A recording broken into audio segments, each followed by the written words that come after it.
Hello everyone, my name is Jamin. Thanks so much for visiting my channel. In this video, I have a Latitude 15 5520. I'm going to show you how to get inside, how to access your storage. So first thing, power down your computer, make sure that it's off and unplugged from your charger. We're then going to flip your computer over to access the bottom case screws. This computer has 8 screws on the bottom case near the red arrows. They're captive screws, which means they don't actually come out of the bottom case, even though they're fully unscrewed. Once you unscrew them, you're going to take a small, flat pry tool. It's generally best to start near one of the back 2 corners near the hinges, and you're going to insert it in the seam of the bottom case in the computer and gently pry off that bottom case. Now, don't put the pry tool too far in. You could damage some internal components. Just keep it on the edge. Go nice and slow but firm, and you'll be able to get that bottom case off. After you do, this is what you're looking at for the inside of your computer.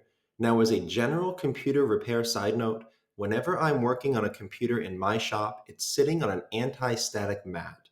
Either that or an anti-static bracelet are great ideas to avoid damaging anything in your computer when you're working on it.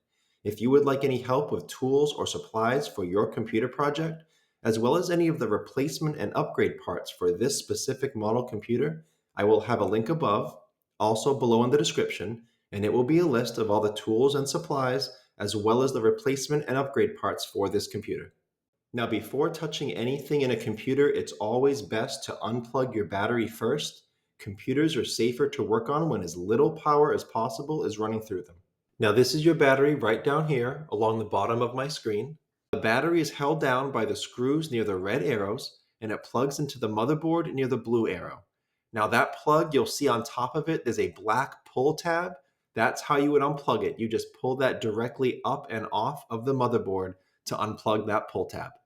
As noted by the red arrows, there are 2 solid-state drive ports here. These are M.2 ports, PCIe, NVMe. They take Gen 4 solid-state drives in either 2230 or 2280 sizes. I will have all that information below in the description for your reference, and I will also have several replacement and upgrade options for you in that link I told you about with all of the tools, supplies, and replacement parts for this model computer.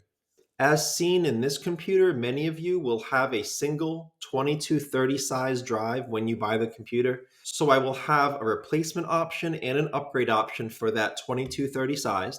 I will have a 500 gigabyte size drive. If, let's say, this one went bad, you need to replace it, but you don't really want to spend a whole lot. But I will also include a 1 terabyte size drive upgrade for this 2230. For the larger 2280 size drives, I will also have a 500 gigabyte drive, but I will also include a terabyte, a 2 terabyte, and a 4 terabyte in that 2280 size if you guys want to upgrade. And if you desire a lot of extra bulk storage, long-term storage, you may want to consider an external drive. I will also have in that list a large solid-state external drive and a large hard drive external drive. And by way of just an educational video, if you guys want to know more information on the difference between hard drives and various kinds of solid-state drives, I will have a video tutorial link below in the description, and it will just be a little intro video showing you how they're different from each other. It may help you decide which ones you want in different situations. The way to operate the solid-state drive is to remove that single screw on the end in the middle. The solid-state drive will then release, and you can pull it out of that port. Also, keep in mind, if you are installing a new drive onto this computer, you may need to install an operating system onto it afterwards.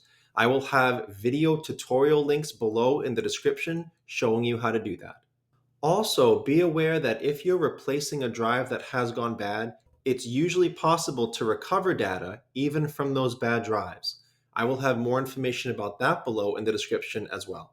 And lastly, as long as you're in your computer, check out near the blue arrows, this is your RAM. RAM is a large part of your computer's speed and performance ability, and this computer has a good amount of RAM upgrades available. If you want more information on how to upgrade this RAM, check out the video that pops up when this one's done, and I'll explain more about that.